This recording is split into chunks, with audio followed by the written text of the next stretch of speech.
Halo teman-teman, kembali lagi di channel 11 Hardware dengan Reza di sini, dan kali ini kita akan ngebahas casing yang spesial banget dari Cooler Master, yaitu Cooler Master TD500 Mesh V2 Street Fighter Edition yang Ryu. Nah, ini dia. Ryu. Nah, Ryu. Abuget gitu. Dulu mah Abuget, sekarang masih Abuget nggak? Oke, kita akan bahas casing ini. Yuk.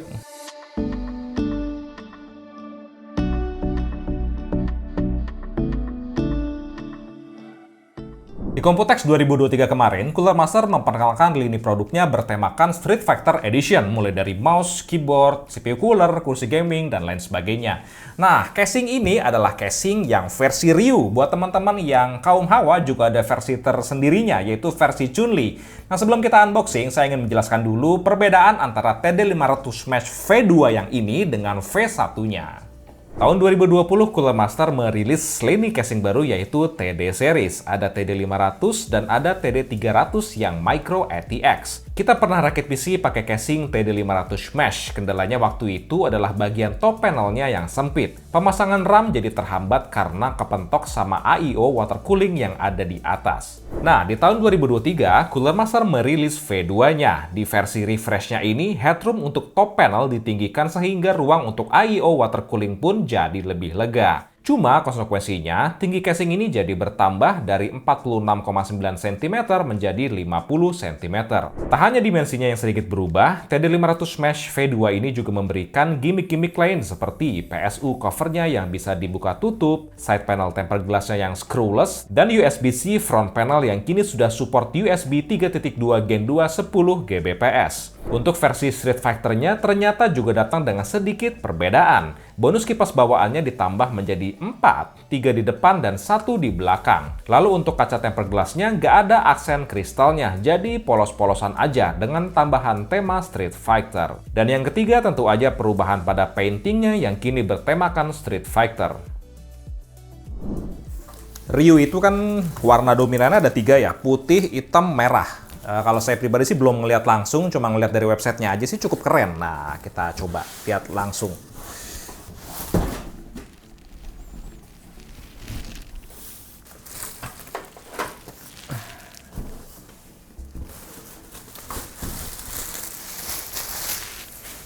Nah, teman-teman bisa perhatiin ya, daya tarik utama atau gambar besarnya itu ada di side panel sebelah kanan, yang gambar Ryu yang paling besar ini. Nah, karakter Ryu-nya ini sedikit berbeda dari yang kita kenal, nggak kayak di Nintendo atau di versi dingdongnya. Sekarang ini versi Ryu berkelana, udah jenggotan, udah agak berantakan gitu. Dia comeback di Street Fighter 6 ini. Ini untuk front panelnya. Front panelnya sedikit berbeda dari versi standarnya TD500 Mesh V2. Di sini banyak aksennya. Dari mesh-nya ini berwarna hitam, beda dengan versi standarnya berwarna abu-abu, dan ada aksen warna merah ikat kepalanya Ryu, itu warna merah, khas banget. Kalau yang versi Chun-Li-nya ini lebih menarik lagi, ada aksen warna kuning, banyak gitu ya versi Chun-Li-nya. Tapi ini udah oke sih, putih, hitam, merah, Ryu banget. Selanjutnya di I/O front panelnya ada 2 USB Type-A 3.2 Gen 1, ada tombol power, ada audio combo jack, ada tombol reset yang bisa dialihfungsikan menjadi switch RGB, dan ada USB Type-C 3.2 Gen 2. Nah, bedanya dengan yang versi Chun-Li, Chun-Li ini warnanya kuning, jadi aksennya keren. Coba aja yang versi Ryu ini warnanya merah, biar lebih keren lagi. Nah, ini untuk side panel sebelah kiri atau bagian tempered glass-nya, ini sedikit berbeda dengan versi TD500 Mesh V2 regulernya yang ada aksen kristal di sininya, jadi ada lekukan-lekukan sedikit. Nah, tapi versi Street Fighter ini beda, dia datar begini aja, tapi tentunya dengan goresan atau ada splash khas Ryu warna hitam gede banget di sini dengan pinggirannya warna merah. Yang versi Chun-Li-nya ini lebih cantik. Nggak bold seperti ini, tapi dia ada awan-awannya gitu, warna biru dan kuning di sininya. Keren sih. Selanjutnya di bagian tempered glass ini, side panel sebelah kiri ini sebenarnya tool free atau toolless, tapi tetap disertakan sebuah baut untuk bantu ekstra pengamanan aja. Tapi sebenarnya ini tool free. Nah, ini cara bukanya ini tinggal didorong ke depan. Nah, gitu ada pengaitnya di bagian atas, tapi di bagian bawah ini pengaitnya ada, tapi nggak ada penahannya. Jadi teman-teman nggak bisa dilepas begini aja. Itu khawatir nanti terjatuh begitu. Tapi ada pengaitnya. Nah, ada pengaitnya gini. Nah, tapi nggak bisa dibiarin begini aja. Beda dengan casing-casing Cooler Master yang lain, ada penahannya, tapi ini nggak ada. Tapi tetap tool free. Dia bisa Nah, tinggal gitu aja, nggak perlu pakai bautnya juga nggak apa-apa. Nah, kalau untuk rangka bagian dalamnya, si versi Ryu ini sedikit berbeda dengan versi standarnya. Kalau versi standarnya ini warna putih, versi Chun-Li juga warna putih. Jadi kalau casingnya temanya warna putih, rangka dalamnya warna putih. Tapi beda, versi Ryu ini, mungkin karena tetap untuk mengikuti tema warna si Ryu-nya, jadi dalamnya warna hitam. Next, kita bahas bagian dalam casing. Pada bagian top panel, sekarang kita bisa pasang AIO ukuran 280 dan 360 mm. Atau kita bisa pasang dua buah kipas 14 cm di sini. Di versi 1, tidak ada opsi untuk memasang AIO 280 ataupun kipas casing ukuran 14 cm. Oh ya, tadi kelupaan nih. Di bagian atas ada dust filter magnetik yang warnanya sama dengan mesh front panel, sama-sama warna hitam. Seperti adiknya TD300, top panel casing kini bisa dibuka pasang, memudahkan kita untuk memasang radiator water cooling. Di bagian depan sudah terpasang 3 buah kipas casing RGB berukuran 12 cm, bisa juga dipasang AIO 280 mm atau 2 buah kipas casing ukuran 14 cm. Nah, ini bedanya sama V2 yang original. Di V2 Street Fighter ini, kita dikasih kipas bawaan ukuran 12 cm yang posisinya bisa di-adjust ke atas ataupun ke bawah. Di bawahnya terdapat 7 buah slot ekspansi yang bisa dilepas pasang. Untuk pemasangan GPU secara vertikal, kita mesti beli mounting khusus dari Cooler Master yang dijual terpisah. Di bagian shroud PSU terdapat lubang ventilasi udara dan ada juga cover penutup PSU yang bisa dilepas pasang. Jadi kalian bisa pilih nih mau kelihatan PSU-nya atau enggak. Lubang untuk kabel manajemen motherboard hanya ada 2 dan tidak terlalu besar lubangnya. Untungnya Cooler Master masih memberikan 3 buah rubber grommet untuk manajemen kabel yang lebih rapi. Di bagian dasar casing terdapat dust filter untuk power supply dan kalau kita lihat di bagian PSU-nya ini ada coretan listrik. Selain casing Ryu dan Chun-Li, Cooler Master juga ngeluarin PSU dengan tema Blanka. So, cocok banget kalau misalkan dipasang di casing ini. Selanjutnya kita ke bagian belakang kabel manajemen. Kita bisa pasang 2 buah SSD SATA di sini dengan mekanisme screwless. Plus kita bisa pasang 1 SSD SATA lagi di bagian atas harddisk B-nya. Harddisk B-nya sendiri dapat memuat 2 buah harddisk dan posisi harddisk B-nya ini bisa dilepas pasang dan bisa digeser-geser posisinya. Cooler Master memberikan fan dan RGB hub yang dapat memuat 5 buah device RGB dan 4 buah fan header. Controller hub ini akan terhubung pada 3 kabel fan header MOBO, kabel RGB MOBO, dan kabel SATA power ke PSU. Secara default, tombol reset di front panel sudah terhubung dengan hubnya. Untuk kabel front panel sayangnya masih terpisah-pisah, belum menyatu seperti yang ada pada NR200P Max. Lalu terdapat seperangkat baut, dudukan karet untuk SSD, dudukan harddisk, dan lain-lain di paket pembeliannya. Oke, selanjutnya kita akan rakit PC di casing ini. Yang kita akan pakai CPU-nya dari Intel Core i5 13600K, maunya kita pakai MSI Z790 Tomahawk Max, GPU-nya kita pakai 4070 Ti dari MSI juga Supreme X. Dan PSU-nya kita pakai Cooler Master juga dong, V850 Gold V2 sudah modular dan I/O-nya tentu juga pakai Cooler Master. Salah satu I/O yang terbaik dari Cooler Master PL240 Flux.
Oke teman-teman, udah selesai nih rakit PC-nya. Gimana menurut kalian? Keren nggak? Kalau menurut saya sih keren.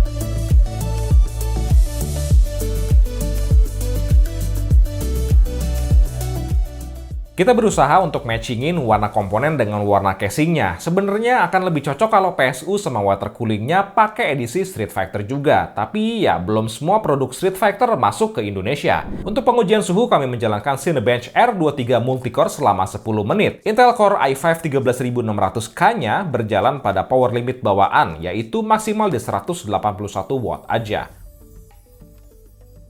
Cooler Master TD500 Mesh V2 Rio ini dibanderol di kisaran harga 1,7 juta rupiah, lebih mahal 300.000 dari TD500 V2 yang original. Lebih mahal 300.000 tapi kita bisa dapat satu buah kipas casing tambahan dan tema Street Fighter yang tentu aja limited edition. Nah, gimana nih penggemar Street Fighter? Buruan deh hunting, jangan sampai kehabisan. So, demikian video kita kali ini. Dukung terus channel kami 11 Hardware. Sampai jumpa lagi di video kami yang berikutnya. Bye-bye!